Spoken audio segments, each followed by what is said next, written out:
UP R O री exam के लिए हम करंट अफेयर को देख रहे हैं और आज का जो हमारा सेशन है वो मार्च 2025 का करंट अफेयर है, यानी कि मार्च मंथ का है।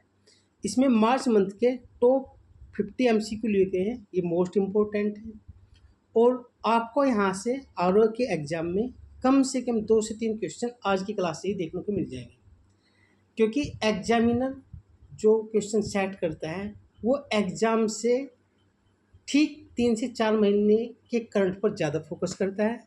तो मार्च का महीना है, जुलाई से ज़्यादा दूर नहीं, यानी कि नज़दीक ही है।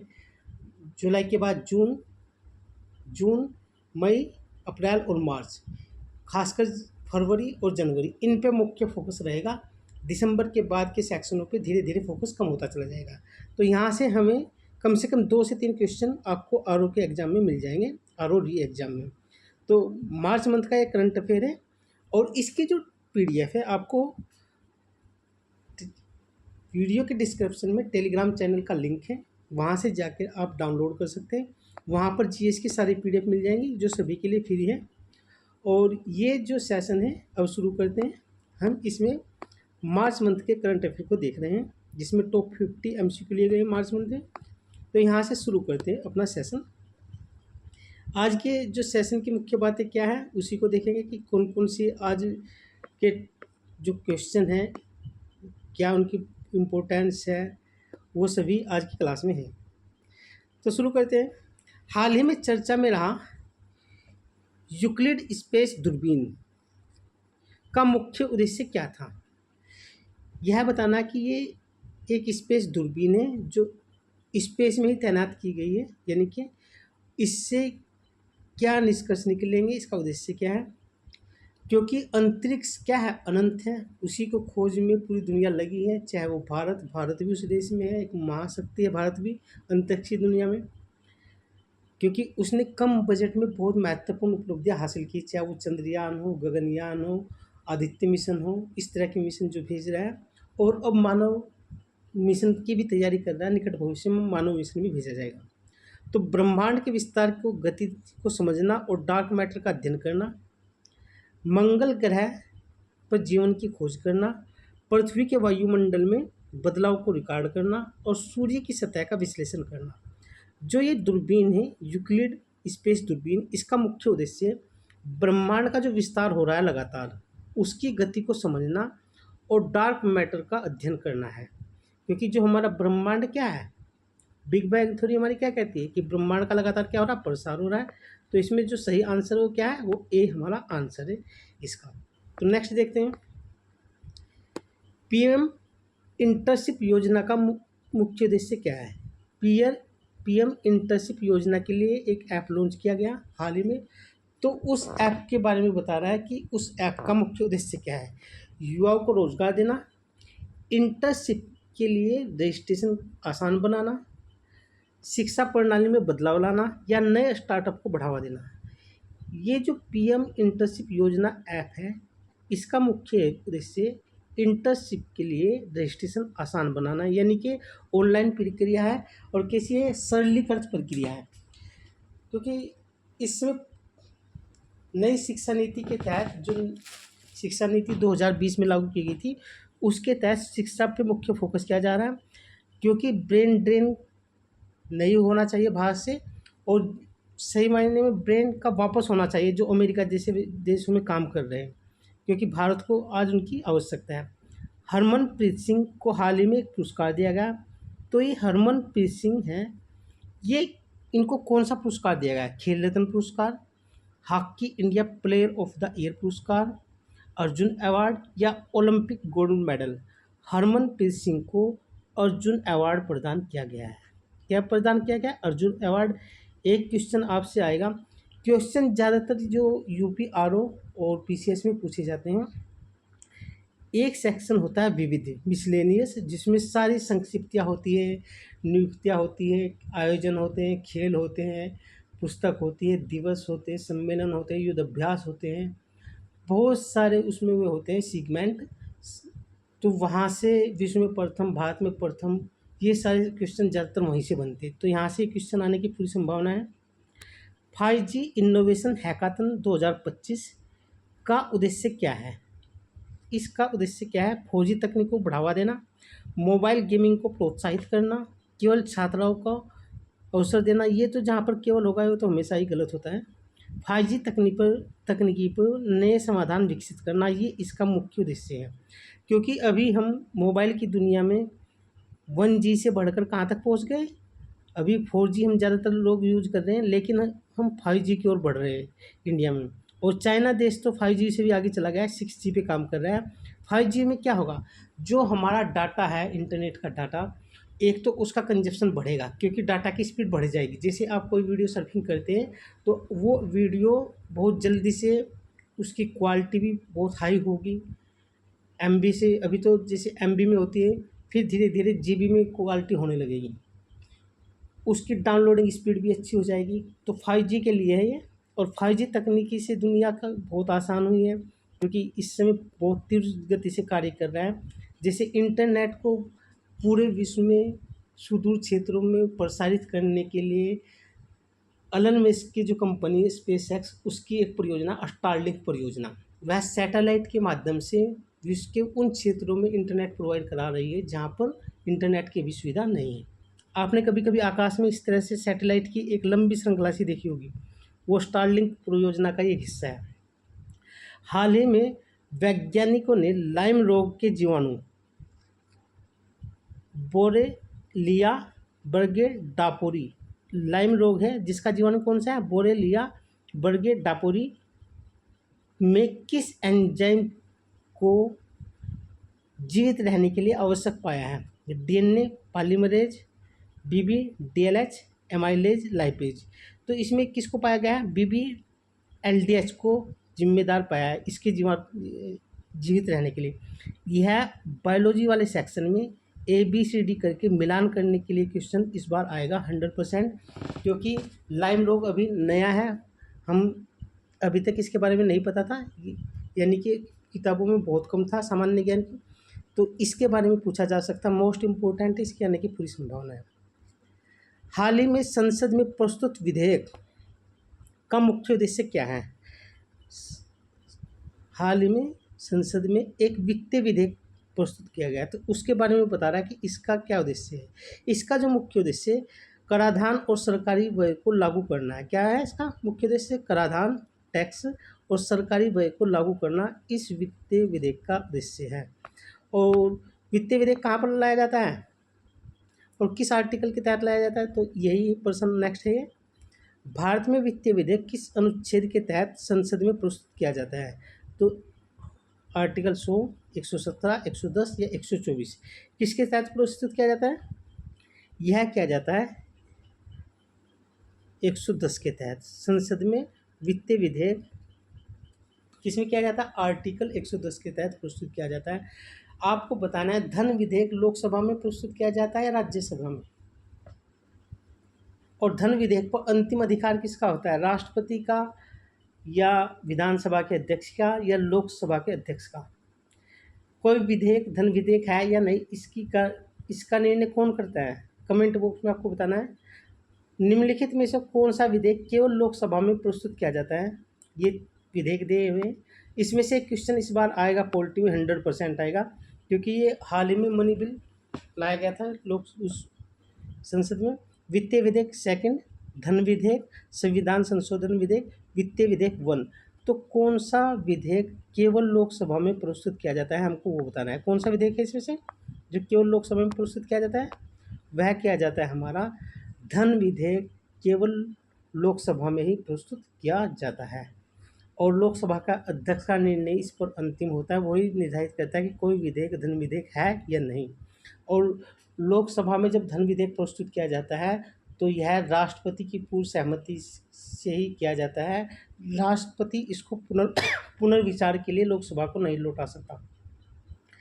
काला सागर के उत्तरी तट पर कौन से देश स्थित है? पहले तो आपको यह पता होना चाहिए कि काला सागर है कहाँ पर, तभी तो आप बता पाएंगे कि काला सागर के उत्तरी तट पर कौन कौन से देश है। तो हम पहले यही देखेंगे काला सागर है कहाँ पर। काला सागर ये हमारा अफ्रीका महाद्वीप है, ये सिनाई प्रायद्वीप, और ये हमारा अरब प्रायद्वीप, ये इससे करके ये गुजरात और ये भारत, इधर ये इंडोनेशिया, मलेशिया। तो जैसे हम इधर जाएंगे यहाँ से, ये तुर्की, ऐसे करके ये हमारा एड्रियाटिक सागर में इटली,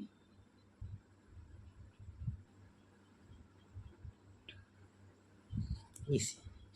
तो ये हमारा ये यहाँ पर जो ये है ना, ये वाला ये काला सागर है, और यहाँ पर ये कच्छ प्रायद्वीप, और यहाँ पर तो काला सागर से लगते हुए 6 देश हैं। उनको क्लॉकवाइज हम देखेंगे, एंटी क्लॉकवाइज देखेंगे। ये जो देश है काला सागर से लगता हुआ, पहला देश है तुर्की, एंटी क्लॉकवाइज चल रहे हैं। उसके बाद आ जाता है जॉर्जिया, यहाँ पर है जॉर्जिया, फिर रूस का स्थान, फिर ये यूक्रेन है, और यूक्रेन के बाद यहाँ पर आता है रोमानिया और बुल्गारिया। ये काला सागर से लगते हुए देश है 6 देश, एंटी क्लॉकवाइज। इस प्रश्न को इसलिए पूछा गया क्योंकि काला सागर में ही यूक्रेन और रूस की सीमा लगती है, वहीं पर कच्छ प्रायद्वीप है, और कच्छ प्रायद्वीप से लगता हुआ अजोव सागर है। कौन सा सागर है? अजोव सागर। अजोव सागर की सीमा केवल 2 देश से लगती है, एक लगती है यूक्रेन से, दूसरी लगती है रूस से। और इस कच्छ प्रायद्वीप के लिए ही मुख्यतः यहाँ पर रूस और उसमें क्या होती है, युद्ध, जो यूक्रेन में युद्ध चल रहा है, कच्छ प्रायद्वीप के कुछ हिस्से को लेकर भी युद्ध चल रहा है।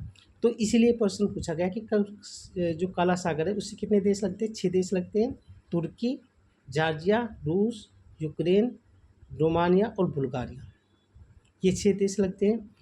इस जो काला सागर है इसमें 3 नदियाँ गिरती हैं। पहली गिरती है नीपर, जो अजोव सागर में गिरती है। कहाँ पर गिरती है? अजोव सागर में। फिर निस्टर, और फिर डेन्यूब। डेन्यूब नदी यूरोप की सबसे महत्वपूर्ण नदी है, जिसके तट पर यूरोप के 5 देशों की राजधानी अवस्थित है। तो यहाँ पर जो अजोव सागर है, अजोव सागर में एक नदी और गिरती है, और उसका क्या नाम है?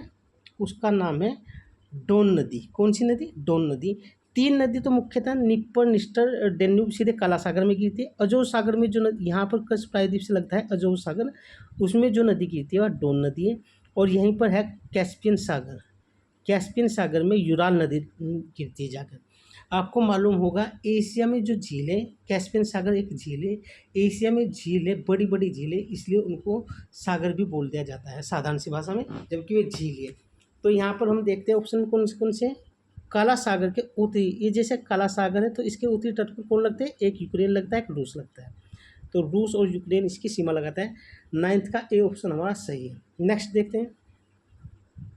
हाल ही में चर्चा में रहे सुखना वन्यजीव अभ्यारण्य कहाँ पर अवस्थित है? सुखना वन्यजीव अभ्यारण्य यह है चंडीगढ़ में, वहीं पर सुखना झील भी है। कौन सी झील? सुखना झील। और यहीं पर सुखना वन्यजीव अभ्यारण्य है। ABCD करके ऑप्शन में ये पर्यावरण वाले सेक्शन में मिलान करने के लिए आएगा प्रश्न, ध्यान रखना। इन प्रश्नों को आप नोट करते रहना कि कौन से प्रश्न बनने की संभावना है। प्रश्न अलग से नहीं बनते, जो पर्यावरण में या किसी भी एग्जाम में पूछे जाते उनका संदर्भ कहीं ना कहीं करंट रहता है। हाल ही में सूचना का अधिकार अधिनियम 2025 में संशोधन को लेकर चिंता व्यक्त की गई है। इसमें मुख्य विवाद किस धारा पर है? RTI अधिनियम 2005 में लागू किया गया था, इसकी एक धारा पर वर्तमान में विवाद है, उसमें संशोधन के लेकर चिंता व्यक्त की गई है।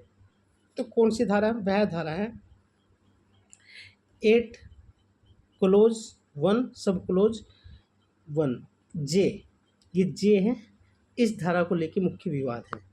तो नेक्स्ट देखते हैं। और ये क्वेश्चन हो सकता है ये धारा ना पूछी जाए, मगर ये क्वेश्चन आएगा। इसका क्या कारण है कि एक तो इसको पारित होने के 20 वर्ष हो गए, इस अधिनियम को 20 वर्ष, क्योंकि 2025 में 2005 में पारित हुआ था और 2025 चल रहा, 20 वर्ष हो गए। दूसरी बात, यह कहीं ना कहीं चर्चा में रहा, तो ये पूछ सकता है कि RTI अधिनियम किस तारीख को राष्ट्रपति ने उस पर हस्ताक्षर किए, यानी कि लागू कब हुआ है, ये भी पूछ सकता है। हाल ही में चर्चा में रहे फास्ट ट्रैक स्पेशल कोर्ट की स्थापना का मुख्य उद्देश्य क्या है? देखो, फास्ट ट्रैक कोर्ट, फास्ट का मतलब क्या होता है? तेज़ी से। ट्रैक का मतलब क्या होता है? किसी चीज़ का क्या करना, उसको निगरानी करना, उस पर आंखें जमाए रखना। तो स्पेशल कोर्ट है ये। तो इनका जो मुख्य है, यह रेप और पोक्सो अधिनियम से जुड़े मामलों का त्वरित गति से निपटान करना है। क्या है? त्वरित गति से उनका निपटान हो सके।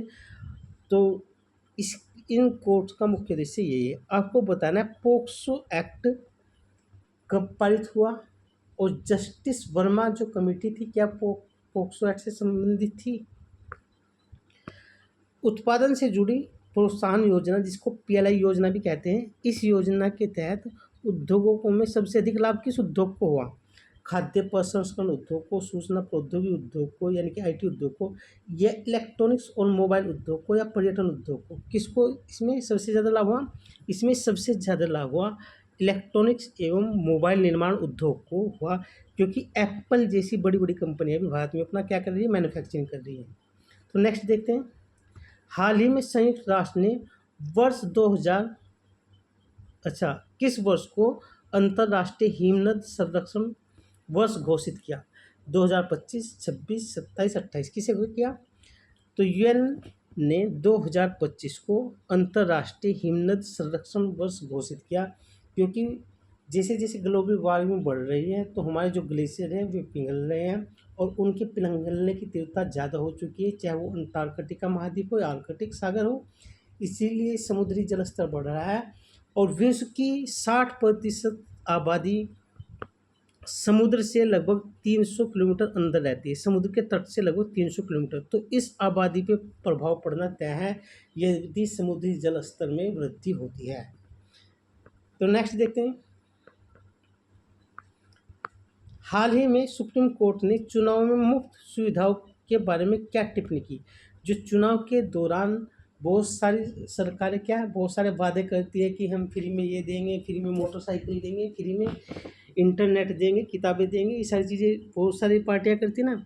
तो उसको लेके सुप्रीम कोर्ट ने एक टिप्पणी की। क्या की है, यह लोगों में को काम करने में हतोत्साहित करता है और श्रम बल को नुकसान पहुंचाता है। यह टिप्पणी सुप्रीम कोर्ट ने हाल ही में की।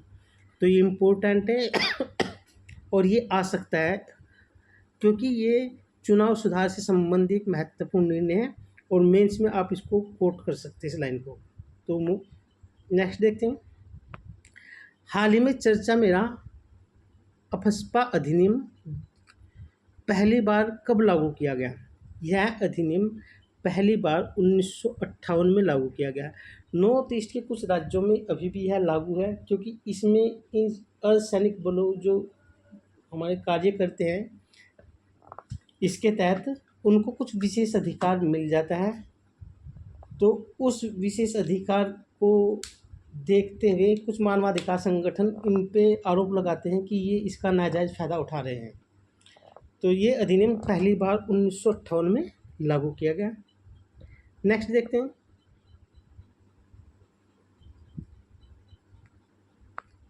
न्यूयॉर्क घोषणा का मुख्य लक्ष्य क्या है।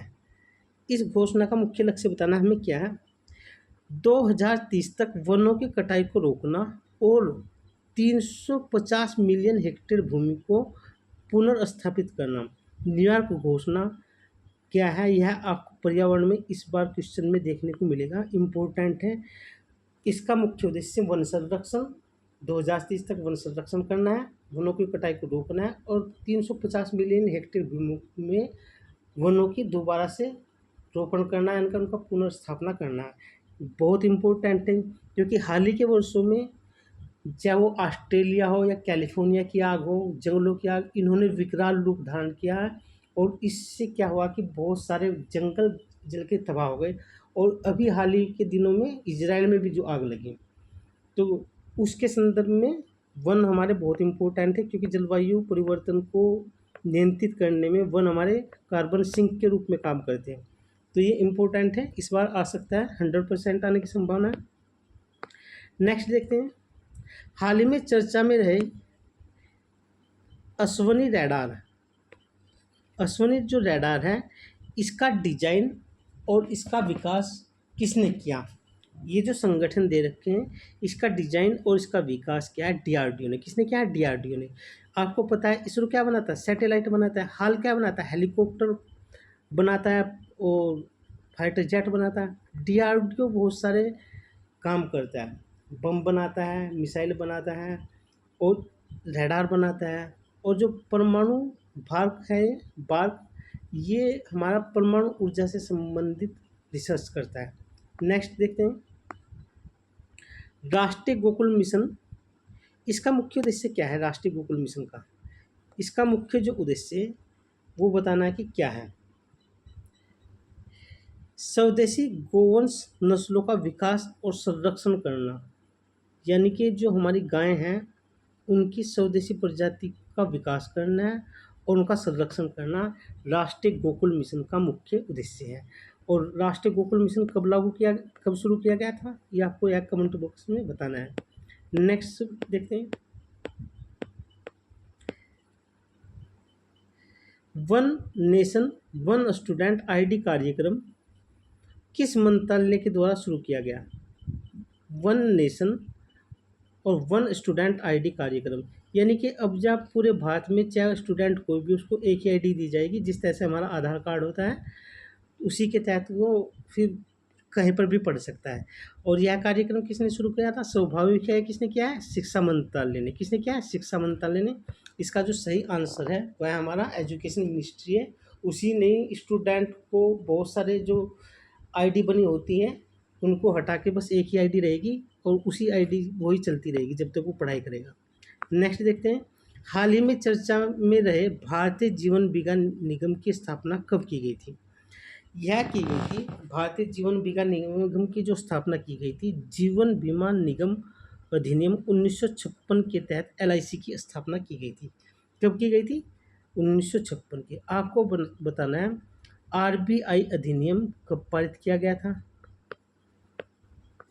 नेक्स्ट देखते हैं, हाल ही में चर्चा में रहे संसद भाषणी पहल किन दो संस्थाओं की एक संयुक्त पहल है? संसद भाषणी पहल जो पहल है, ये ऑप्शन दिए गए, राज्यसभा सचिवालय और नीति आयोग, गृह मंत्रालय और रक्षा मंत्रालय, लोकसभा सचिवालय और इलेक्ट्रॉनिक्स और सूचना प्रौद्योगिकी मंत्रालय, वित्त मंत्रालय और शिक्षा मंत्रालय। जो यह पहल है संसद भाषणी पहल, यह लोकसभा सचिवालय और इलेक्ट्रॉनिक्स और सूचना प्रौद्योगिकी मंत्रालय की एक संयुक्त पहल है। नेक्स्ट देखते हैं, हाल ही में चर्चा में रहे इंडो पैसिफिक ओशियन इनिशिएटिव किस देश के द्वारा शुरू किया गया? जापान, अमेरिका, भारत या ऑस्ट्रेलिया? यह जो शुरू किया गया इंडो पैसिफिक ओशियन इनिशिएटिव, यह शुरू किया गया भारत सरकार के द्वारा। किसके द्वारा शुरू किया गया? भारत के द्वारा यह शुरू किया गया। मोस्ट इम्पोर्टेंट है, भारत ने हाल ही में बहुत सारी पहल शुरू की गई है, जैसे एक सागर पहल, एक बिग कैट अलायंस, एक अंतर्राष्ट्रीय सोर्स गठबंधन, जिनकी शुरुआत या जिनकी पहल किसने की? भारत ने की। ऐसी एक पहल इंडो पैसिफिक ओशियंस इनिशिएटिव, यह भारत ने की और यह भारत की रणनीतिक बढ़त को दर्शाती है। हाल ही में चर्चा में रहे हमारे क्षेत्र में निवास करने वाली जनजाति मुख्य रूप से किस राज्य की है? हमारे क्षेत्र में निवास करने वाली जो जनजाति है वह किस राज्य की है? वह जो जनजाति, हमारी जनजाति, वह है पूर्वोत्तर भारत की। यानी कि हमारी एक जनजाति है जो हमारे क्षेत्र में निवास करती है और यह पूर्वोत्तर भारत की एक जनजाति है। और आपको पता है पूर्वोत्तर भारत में हमारे कितने राज्य हैं? ये राज्य हैं, इनमें से इनको सेवन सिस्टर भी बोलते हैं। क्या आपको बताना है कि सेवन सिस्टर में क्या सिक्किम राज्य है? ये 7 राज्य हैं पूर्वोत्तर भारत के, तो इनमें निवास करती है हमारी जनजाति। और यह आपको ABCD में मिलान करने के लिए पूछी जा सकती है। इन 7 राज्यों में एक राज्य ऐसा है जिसकी इन सभी 6 राज्यों से सीमा लगती है। आपको उसका नाम बताना है कमेंट बॉक्स में। एक्सरसाइज सी ड्रैगन की मेजबानी किस देश द्वारा की जा रही है? एक्सरसाइज सी ड्रैगन की जो मेजबानी है, जापान, ऑस्ट्रेलिया, भारत और अमेरिका। आपको यह बताना कि ये जो युद्ध अभ्यास है, क्या ये वायुसेना का है, नौसेना का है, थल सेना का? और इसकी मेज़बानी की है संयुक्त राज्य अमेरिका ने, हाल ही में इसकी मेज़बानी की है। नेक्स्ट देखते हैं, गंभीर नदी जो हाल ही में सुर्खियों में रही वह किस राज्य की एक महत्वपूर्ण नदी है? गंभीर नदी कर्नाटक, महाराष्ट्र, राजस्थान और तमिलनाडु। गंभीर नदी जो है हाल ही में चर्चा में रही, यह राजस्थान राज्य की एक महत्वपूर्ण नदी है। यहाँ पर हमारा गुजरात राज्य है, ये गुजरात राज्य है और गुजरात से लेके राजस्थान, हरियाणा, दिल्ली तक अरावली पर्वत श्रृंखला अवस्थित है। अरावली पर्वत श्रृंखला से यह नदी निकलती है, गंभीर नदी, और यह हाल ही में चर्चा में रही। अरावली पर्वत श्रृंखला से निकलने वाली कुछ महत्वपूर्ण नदियाँ, जैसे साबरमती, जो कहाँ गिरती है, खंबावत की खाड़ी में जाकर गिरती है। लूनी नदी, जो कचपराई द्वीप में जाकर विलीन हो जाती है। एक पश्चिमी बनास नदी है, जो यह भी कचपराई द्वीप में जाकर समाप्त हो जाती है। एक बनास नदी और है, जो चंबल की सहायक नदी है। और इस खंबावत की खाड़ी में गिरने वाली अन्य नदी कौन सी? माही है, नर्मदा है, ताप्ती नदी है। नर्मदा ताप्ती के मध्य जो पर्वत श्रृंखला है उसका नाम सतपुड़ा है। और ये गंभीर नदी राजस्थान की एक महत्वपूर्ण नदी है। अरावली पर्वत श्रृंखला में माउंट आबू पर्वत श्रृंखला है, माउंट आबू पर्वत है, जो यहीं माउंट आबू पर ही गुरु शिखर पर्वत है, जो अरावली की सबसे ऊंची चोटी है। तो नेक्स्ट देखते हैं क्या है। चैलेंजर 150 किस संगठन द्वारा समर्थित एक वैश्विक गहरी समुद्र अनुसंधान पहल है? चैलेंजर अभियान है, जो समुद्र की गहराई से संबंधित एक पहल है, और यह अंतर्राष्ट्रीय पहल है। किसी एक देश की नहीं, बहुत सारे देश इसमें शामिल हैं, ताकि समुद्र का बेहतर तरीके से अनुसंधान किया जा सके। तो यह पहल किसकी है बताना है। संयुक्त राष्ट्र शैक्षणिक, वैज्ञानिक और सांस्कृतिक संगठन यूनेस्को की। किसकी है? यह जो पहल है यूनेस्को की एक पहल है, और यूनेस्को की एक पहल है ये चैलेंजर 150। और आपको पता है यूनेस्को का मुख्यालय कहाँ पर है? यूनेस्को का मुख्यालय फ्रांस की राजधानी पेरिस में है। और पेरिस जो है वो कहाँ पर है? फ्रांस देश में, उसकी राजधानी। वहीं पर विश्व प्रसिद्ध एफिल टावर है। पेरिस में ही इंटरपोल का मुख्यालय है, और पेरिस में ही OCED का मुख्यालय है।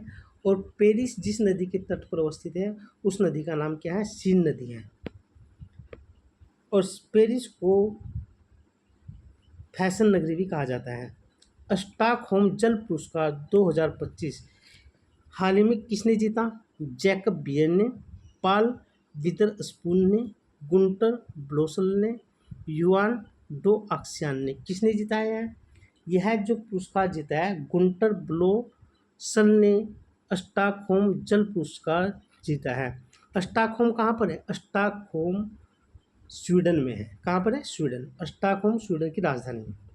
और स्वीडन कहाँ पर है? स्वीडन हमारा स्कैंडिनेवियन प्रायद्वीप है। ये स्कैंडिनेवियन प्रायद्वीप, यहीं पर हमारा स्वीडन, नॉर्वे पड़ता है, इस प्रायद्वीप पर ही, ये इस तरह से। और ये हमारी बाल्टिक सागर है। तो यहाँ पर ये स्कैंडिनेविया है, ये वाला हिस्सा स्कैंडिनेविया है, ये नॉर्वे है, और ये फिनलैंड है ये वाला हिस्सा, और ये बाल्टिक सागर है। तो नेक्स्ट देखते हैं। एक यूरेशियन गोशावक यानी कि एक मध्यम बड़े आकार का शिकारी पक्षी है, जो हाल ही में महाराष्ट्र के किसी वन्यजीव अभ्यारण्य में देखा गया है। और ये किस तरह का? यूरेशियन गोशावक है। कहाँ पर देखा गया? महाराष्ट्र के गोताला वन्यजीव अभ्यारण्य, मेलाघाट वन्यजीव अभ्यारण्य, तानसा वन्यजीव अभ्यारण्य या कोयना वन्यजीव अभ्यारण्य। तो किस में देखा गया? यह जो देखा गया है, यह देखा गया तानसा वन्यजीव अभ्यारण्य में देखा गया है। किसमें? तानसा। आपसे पूछा जा सकता है मिलान करने के लिए, मिलाइए, ये इधर स्थान दे देगा, ये अभ्यारण्य किस में है? तो तानसा कहाँ पर है? महाराष्ट्र में। ये नहीं पूछेगा यूरेशियन गोशावक कहाँ पर देखा गया, ये पूछेगा कि तानसा। यूपीएससी में पूछेगा कि हाल ही में यूरेशियन गोशावक कहाँ पर देखा गया, तो ये यूपीएससी का क्वेश्चन बन जाएगा। लेकिन उत्तर प्रदेश में क्या पूछेगा कि तानसा वन्यजीव अभ्यारण्य किस राज्य में है, और आपको लगेगा कि ये कहाँ से आ गया, क्योंकि करंट में रहा है। ध्यान रखना है, ये महाराष्ट्र में। हाल ही में चर्चा में रहे श्रव्य इनक्लेव किस तकनीक पर आधारित है? श्रव्य इनक्लेव जो किस तकनीकी पर आधारित है? लेजर तकनीकी, ध्वनि तरंग हेरफेर, विद्युत चुंबकीय तरंग, रेडियो तरंग हेरफेर, किस पर आधारित है? यह जो है ध्वनि तरंग हेरफेर पर आधारित है, श्रव्य एन्क्लेव। हाल ही में चर्चा में रहा स्पेस एक्स की स्टारलिंक सेवा। हाँ, स्टारलिंक सेवा स्पेस एक्स की है, से भारत की 2 कंपनियां जुड़ी है। तो कौन कौन सी हैं? टाटा कम्युनिकेशन या वोडाफोन, एयरटेल, रिलायंस जियो BSNL, MTNL, माइक्रोसॉफ्ट या गूगल? ये तो होगी नहीं क्योंकि ये भारत की कंपनी पूछ रहा है। तो ये भारतीय एयरटेल और जियो दो कंपनियां हैं जो स्पेस एक्स की स्टारलिंक सेवा से जुड़ गई हैं। इसका मुख्य उद्देश्य क्या है? विश्व में, अब तो भारत में भी, सैटेलाइट के माध्यम से इंटरनेट सेवा प्रोवाइड करना दूर दराज के क्षेत्र में या सभी क्षेत्रों में। क्योंकि अभी तक हम किससे भेजते थे इंटरनेट सेवा? केबल के माध्यम से, ब्रॉडबैंड। तो अब किससे भेजी जा रही है? सीधे सैटेलाइट के माध्यम से, जो एक अच्छी सेवा है। हाल ही में किस कारण से भारतीय लंबी चोंच वाले गिद्धों की संख्या में भारी गिरावट आई? और यह क्वेश्चन इस बार आएगा। जो गिद्ध हैं, गिद्धों की संख्या में गिरावट आई है, वह डाइक्लोफेनक नामक पशु चिकित्सा दवाई से आई। क्योंकि इसके लिए ये जो दवाई है पशु के लिए दर्द निवारक का काम करती है, और इसको जब पशु को दे दिया जाता है तो जब पशु की कई बार मृत्यु हो जाती है तो गिद्ध उस मांस को खाते हैं मरे हुए पशु के, तो वह दवाई उन गिद्धों में भी चली जाती है, उससे उनके क्या हो जाता है? उनकी मृत्यु हो जाती है। तो ये क्वेश्चन आएगा। पहले भी ये कम से कम 5 से 6 बार क्वेश्चन रिपीट हो चुका है PCS में, तो इस बार भी आएगा। ये चर्चा में रहा है। हाल ही में स्वीकृत चंद्रयान 5 मिशन किस देश के सहयोग से किया जाएगा? भारत का चंद्रयान मिशन 5 जो है वह अमेरिका के सहयोग से, इसमें इस बार किसकी भूमिका होगी? अमेरिका की। नेक्स्ट देखते हैं। और अमेरिका की जो स्पेस एजेंसी, उसका क्या नाम है?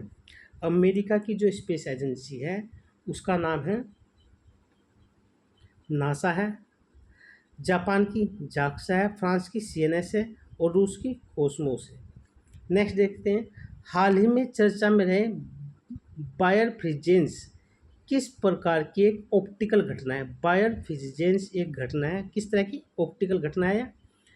तो इसमें ऑप्शन है ध्रुवीकृत प्रकाश का अवशोषण करना, एक प्रकाश किरण को दो अलग अलग किरणों में विभाजित करना, प्रकाश का पूर्ण परावर्तन करना और प्रकाश की ऊर्जा में वृद्धि करना।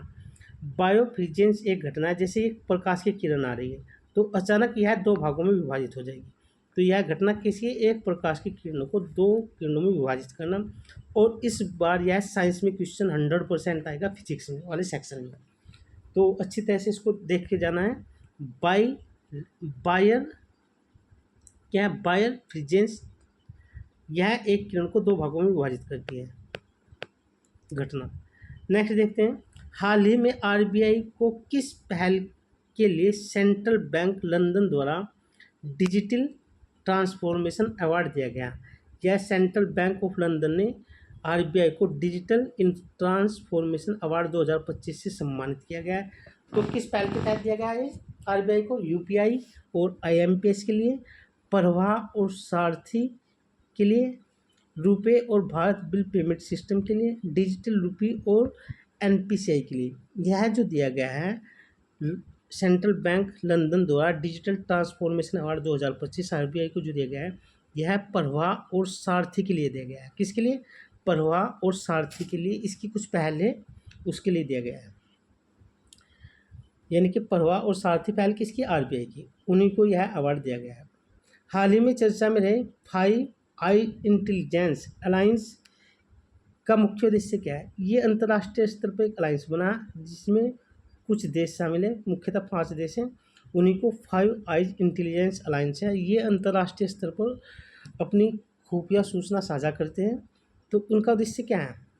इनका जो मुख्य उद्देश्य है वह है साइबर सुरक्षा और आतंकवाद के खिलाफ सहयोग करना, अंतर्राष्ट्रीय व्यापार को बढ़ावा देना, सांस्कृतिक आदान प्रदान को बढ़ावा देना, वैश्विक स्वास्थ्य संकटों का समाधान करना। इसका मुख्य उद्देश्य है साइबर सुरक्षा और आतंकवाद के खिलाफ सहयोग को मजबूत करना। यह 5 इंटेलिजेंस अलायंस का मुख्य उद्देश्य है। नेक्स्ट देखते हैं। हाल ही में चर्चा में रहे सब एक्यूट एस्केलेरोसिंग पैनसेफेलाइटिस के लक्षणों में कौन सा लक्षण सामान्यतः नहीं होता? ये कुछ लक्षण दिए गए हैं। इसमें जो लक्षण होता है उच्च रक्तचाप का लक्षण नहीं होता, जबकि इसमें भूलने की बीमारी, मांसपेशियों में जकड़न, दौरे, ये इस तरह के मांसपेशियों में अकड़न और दौरे आते हैं। तो ये रक्तचाप इससे संबंधित नहीं होता, ये सी इसका गलत आंसर है, बाकी तीनों होते हैं।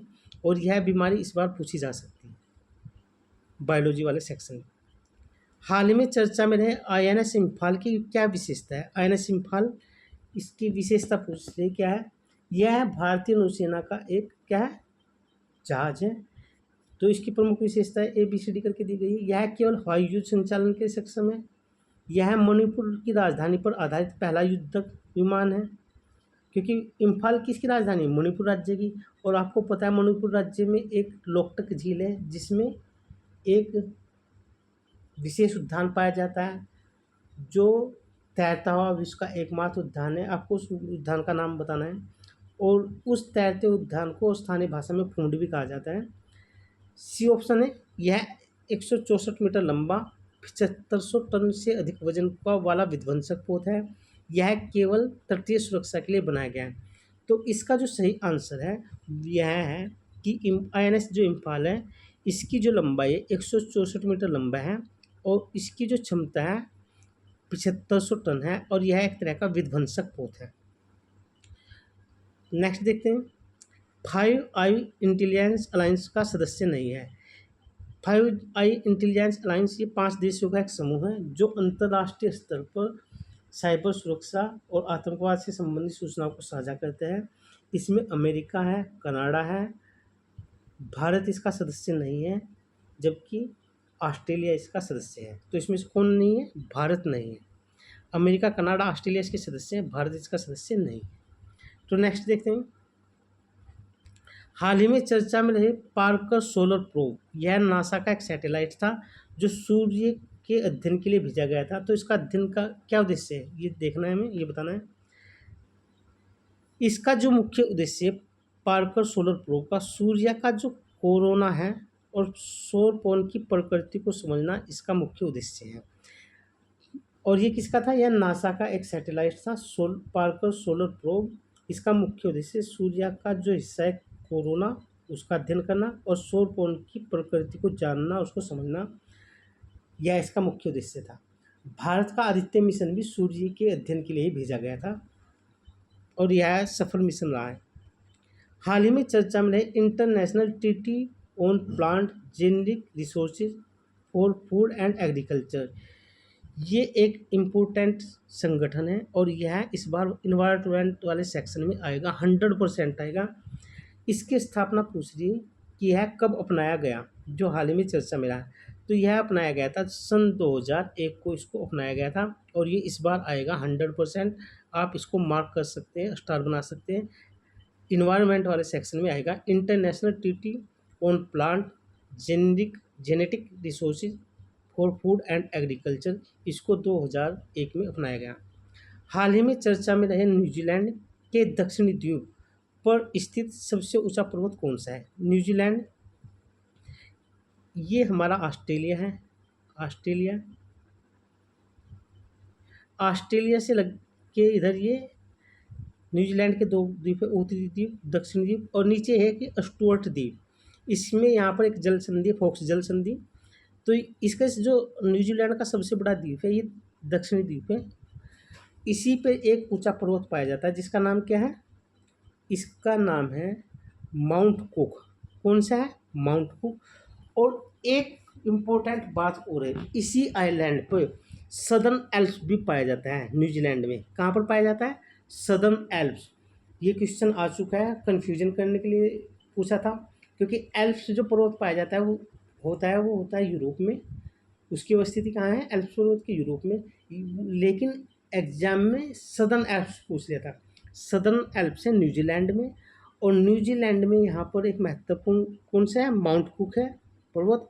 और कैंटेबरिया का मैदान भी न्यूजीलैंड में है जो गेहूं की खेती के लिए प्रसिद्ध है। यहाँ पर दुग्ध उत्पादन अच्छी तरीके से होता है न्यूजीलैंड में। और ओकलैंड यहाँ पर दुग्ध उत्पादन महत्वपूर्ण शहर है। और तो ये कहाँ पर है? न्यूजीलैंड में, माउंट कुक। और यहीं पर ऑस्ट्रेलिया से लगती हुई क्या हमारी ग्रेट बैरियर रीफ है जो 1900 किलोमीटर लंबी है। और ऑस्ट्रेलिया के पूर्वी हिस्से में, तटीय हिस्से में लगती हुई ग्रेट डिवाइडिंग रेंज है जिसकी सबसे ऊंची चोटी माउंट क्यूस्को है। तो ये इंपॉर्टेंट बातें थी इसके बारे में। नेक्स्ट देखते हैं। हाल ही में चर्चा में रहा गोल्डन डोम प्रणाली। यह एक डिफेंस सिस्टम है और यह डिफेंस सिस्टम अमेरिका के लिए है। अमेरिका ने इसको विकसित करने की बात की है, क्योंकि हाल ही के दिनों में अमेरिका का जो डिफेंस सिस्टम है, चाइना और रूस द्वारा जो मिसाइल में होड़ लगी है, एक से एक बढ़कर मिसाइल का वो परीक्षण कर रहे हैं, तो अमेरिका का डिफेंस सिस्टम उससे पिछड़ गया। तो एक नई तरह का डिफेंस सिस्टम है, उसी को विकसित किया जा रहा है। तो इसमें बताना कि सही उत्तर क्या है। यह जो है, यह एक बहुस्तरीय रक्षा प्रणाली होगी, जिसमें अंतरिक्ष में सेंसर स्थापित होंगे और उन्नत किस्म के इंटरसेप्टर इसमें शामिल होंगे। और कहाँ से स्थापित होंगे? स्पेस में। देखो, डिफेंस सिस्टम क्या होता है, जैसे यहाँ पर S-400 जो लिया है हमने रूस से, अभी हाल ही में जो पाकिस्तान के साथ जो झड़प हुई, उसमें S-400 फोर्स डिफेंस सिस्टम की बहुत महत्वपूर्ण भूमिका रही। भारत के अंदर पाकिस्तान की मिसाइलें नहीं गिर सकी, उसकी वजह यही है। जैसे दिल्ली है, दिल्ली को हमने मल्टी लेयर डिफेंस सिस्टम से कवर किया हुआ है, क्योंकि दिल्ली पर अगर किसी की मिसाइल गिर गई तो पूरे अंतर्राष्ट्रीय स्तर पर भारत के लिए बहुत गलत मैसेज जाएगा। तो हमने क्या मल्टी डायमेंशनल और मल्टी लेयर डिफेंस सिस्टम यहाँ पर दिल्ली में लगा रखा है। तो ऐसा ही सिस्टम अंतरिक्ष आधारित होगा, क्योंकि हम ये सिस्टम अभी तक कैसे थे डिफेंस सिस्टम, उसके अधिकांश डिफेंस सिस्टम अभी तक ज़मीन आधारित थे, वे ज़मीन पर ही डेवलप उनको लागू क्या किया जाता था, ज़मीन पर ही लागू किया जाता। जैसे यहाँ पर कोई मिसाइल आएगी तो ये यहाँ से इस एरिया को कवर कर लेगा 400 मीटर की रेडियस में। लेकिन अमेरिका पहली बार क्या कर रहा है, अंतरिक्ष में सैटेलाइट, अंतरिक्ष में ही इस तरह की तकनीकी को रखेगा और वो अंतरिक्ष से ही भाप लेगी और वहीं से अपना उसको क्या करेगी, डिस्ट्रॉय कर देगी। इससे अंतरिक्ष कचरे की बढ़ने की संभावना है। अंतरिक्ष में हथियारों के होड़ की बढ़ने की संभावना है। रूस भी इसमें शामिल होगा, चाइना भी शामिल होगा, निकट भविष्य में फिर भारत भी रखेगा। तो इस तरह से अंतरिक्ष में कचरा भी बढ़ेगा और अंतरिक्ष में हथियारों की तैनाती भी होगी। यहाँ तक कि निकट भविष्य में परमाणु हथियार भी वहाँ पर क्या किए जा सकते हैं, तैनात किए जा सकते हैं, और जो बहुत घातक है। क्योंकि देखो, एक अगर हम यहाँ पर हमला कर रहे हैं तो ऐसे हमला होगा, उसकी मारक क्षमता कुछ और होगी, और जो ऊपर से आएगा सीधे, उसकी मारक क्षमता कुछ और होगी। तो हाल ही में गेमिंग उद्योग के लिए किस प्रकार के कर ढांचे की सिफारिश की गई है? यानी कि गेमिंग जो उद्योग है, बहुत तेज़ी से बढ़ता हुआ उद्योग है, क्योंकि हर एक बच्चे के हाथ में क्या है, मोबाइल है। पहले एक गेमिंग के लिए क्या होते थे, साइबर कैफ़े होते, लैपटॉप पे या कंप्यूटर पे बैठ के बच्चे खेलते थे। लेकिन अब क्या है, हर मोबाइल में गेम है, तरह तरह के गेम हैं। तो उस पे एक टैक्स लगाया जाएगा। किस तरह का टैक्स होगा, वो उसी टैक्स के बारे में बात कर रहे हैं। यह जो टैक्स होगा, गेमिंग को मनोरंजन और कौशल आधारित उद्योग के रूप में पहचाना गया है, और उसी को ध्यान कर, यानी कि एक मनोरंजन तो है ही है, कौशल भी है, क्योंकि इससे सीखने को मिलता है, तो उस पर एक टैक्स लगाया जाएगा। यानी कि बी ऑप्शन हमारा सही है। नेक्स्ट देखते हैं, हाल ही में भारत सरकार ने किस विधेयक को लोकसभा में पेश किया जो देश की इमिग्रेशन प्रणाली में व्यापक बदलाव लाने का प्रयास है? तो कौन सा विधेयक है वह जो विधेयक है वह अप्रवासन विदेशी विधेयक 2025 को लोकसभा में पेश किया गया है। और यह इम्पोर्टेंट है, क्योंकि इससे हमारी अप्रवासन नीति क्या होगी, और मजबूत होगी। हाल ही के दिनों में जैसे भारत में अवैध अप्रवास बढ़ रहा है, तो उस पर भी नज़र रखी जा सकेगी। नेक्स्ट देखते हैं, हाल ही में चर्चा में रहा बलूचिस्तान लिबरेशन आर्मी BLA किस प्रकार का एक संगठन है? यह जो एक संगठन है, यह बलूच राष्ट्रवादी संगठन है। कैसा है? बलूच राष्ट्रवादी संगठन है ये। आप देखते हैं, जैसे ही हमारा गुजरात राज्य है ये, और ये हमारा यहाँ पर जम्मू इस तरह से लद्दाख वाला क्षेत्र है, तो पाकिस्तान इस तरह से अवस्थित है। कैसे? इस तरह से यहाँ से। तो पाकिस्तान के कुछ प्रांत हैं। एक प्रांत है बलूचिस्तान, ये वाला प्रांत, ये प्रांत है सिंध प्रांत, इधर एक प्रांत है ऊपर, दूसरा, मुख्यतः 4 प्रांत है। तो ये जो प्रांत है बलूचिस्तान प्रांत, ये अपनी स्वायत्तता के लिए लंबे समय से संघर्ष कर रहे हैं पाकिस्तान से आज़ादी लेने के लिए, क्योंकि ये जो प्रांत है पाकिस्तान में पंजाब सिंध के ठीक उत्तर में अवस्थित है। वह जो प्रांत है पंजाब, पंजाब के लोगों का ही पूरे पाकिस्तान के प्रशासन हो, राजनीति हो, सेना हो, हर जगह उन्हीं का ही दबदबा है। बाकी 3 स्टेट का, चाहे वो सिंध हो, चाहे वो बलूचिस्तान हो या दूसरा प्रांत हो, खैबर पख्तूनख्वा क्या है, कुछ ऐसा ही है, तो उनके लोगों से भेदभाव होता है। लेकिन हाल ही में बलूचिस्तान ने अपनी आज़ादी की घोषणा कर दी। तो इसमें सही आंसर क्या है? बी है, बलूच राष्ट्रवादी संगठन। निम्नलिखित में से कौन सी योजना ग्रामीण आवास विकास को बढ़ावा देती है? यह देती है प्रधानमंत्री ग्रामीण आवास विकास योजना ग्रामीण आवास को बढ़ावा देती है, यानी कि ए ऑप्शन हमारा सही है। क्योंकि भारत सरकार का क्या उद्देश्य है? सभी लोगों को आवास मिलना, चाहे वह ग्रामीण हो चाहे शहरी। तो 2 तरह की आवास योजनाएं भारत सरकार की, एक ग्रामीण और एक शहरी। हाल ही में चर्चा में रहे रायसीन डायलॉग, यह किस संगठन के द्वारा आयोजित किया जाता है? यह जो रायसीना डायलॉग है, भारत सरकार का एक डायलॉग है जो विदेश मंत्रालय और ऑब्जर्व रिसर्च फाउंडेशन द्वारा इसको आयोजित किया जाता है प्रत्येक वर्ष। और इससे भारत की रणनीतिक बढ़त हासिल करना, भारत की रणनीतिक मजबूती पेश करना, अंतर्राष्ट्रीय स्तर पर अपनी पहचान बनाना विश्व के, क्योंकि बहुत सारे देश इसमें शामिल होते हैं। और यह सिंगापुर का जिसे सांग्री-ला डायलॉग है, उसी को से प्रेरित होकर यह रायसीना डायलॉग शुरू किया गया था। क्योंकि दिल्ली में अरावली हिल को रायसीना हिल भी कहा जाता है, उसी हिल के नाम पर इसका नाम पड़ा था। अरावली पर्वत श्रृंखला कहाँ से कहाँ तक है? अरावली पर्वत श्रृंखला गुजरात से लेकर दिल्ली तक है। हमारा लाल किला भी उसी पर्वत श्रृंखला पर हिस्सा है, और यह गुजरात, राजस्थान, हरियाणा और दिल्ली में अवस्थित है। अरावली हारमुज जल संधि किन 2 जल निकायों को जोड़ती है? आपको पहली बात तो पता होना चाहिए हारमुज जल संधि है कहाँ पर, तभी तो आप बताएंगे। ये हमारा क्या है? सिनाई प्रायद्वीप, और ये हमारा क्या है? Horn of Africa. तो यहीं पर लगती है हमारा अरब प्रायद्वीप ऐसे, और इसी से ये भारत, ये ऐसे। तो ये जो जल संधि है, ये वाली जल संधि, ये हारमुज जल संधि है, और ये फारस की खाड़ी है, और यहाँ पर है ओमान की खाड़ी। तो ओमान की खाड़ी को फारस की खाड़ी से जोड़ती है, और ईरान को ओमान देश से अलग करती है। तो इसमें सही आंसर क्या है? फारस की खाड़ी को ओमान की खाड़ी से क्या करती है? जोड़ती है, हारमुज जल संधि। और हारमुज जल संधि के निकट ही चाबार बंदरगाह है, जिसको भारत ने डेवलप किया था। यह ईरान का एक महत्वपूर्ण बंदरगाह है, और रणनीतिक दृष्टि से इम्पोर्टेंट है, क्योंकि इस जल संधि से ही विश्व का अधिकांश तेल गैस निर्यात होता है। और इस जल संधि पर चाइना हो, चाहे अमेरिका हो, चाहे भारत हो, ये अपनी उपस्थिति मजबूत करना चाहते हैं। क्योंकि ऊर्जा सुरक्षा ही किसी देश की सबसे बड़ी सुरक्षा है। जब ऊर्जा सुरक्षा नहीं होगी तो ना ही तो हमारा मोबाइल चलेगा, ना ही हमारे फ़ोन चलेंगे, ना ही हमारे खाना बनेगा, ना ही बिजली आएगी, कुछ नहीं होगा। तो उसी को ध्यान में रखकर इस जल संधि पे सभी देश, एक ऐसी जल संधि कौन सी? बाबल मंडब जल संधि, जिसको आंसुओं का द्वार भी बोला जाता है। यह लाल सागर को अदन की खाड़ी से जोड़ता है। यह भी एक महत्वपूर्ण रूट है व्यापार का, ऊर्जा व्यापार का।